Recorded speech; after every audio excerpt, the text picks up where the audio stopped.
Name ist Yassin.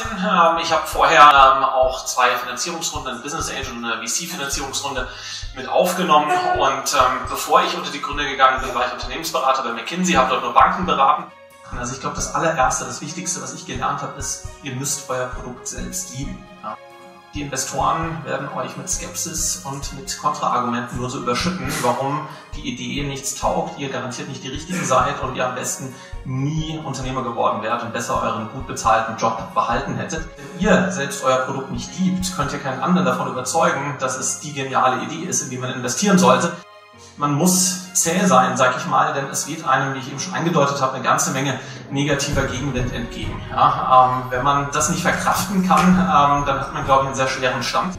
Und das andere ist, man muss geduldig sein, weil es dauert, einen Investor zu finden und man darf nicht arrogant gegenüber einem Investor sein. Also ich glaube, was nicht gut kommt, ist zu behaupten, dass man für jede Frage, für jedes Problem auf dieser Welt die passende Antwort hat, der absolute Experte in jedem Thema ist und sowieso alles am besten kann. Dann fällt man, glaube ich, relativ schnell auf die Nase.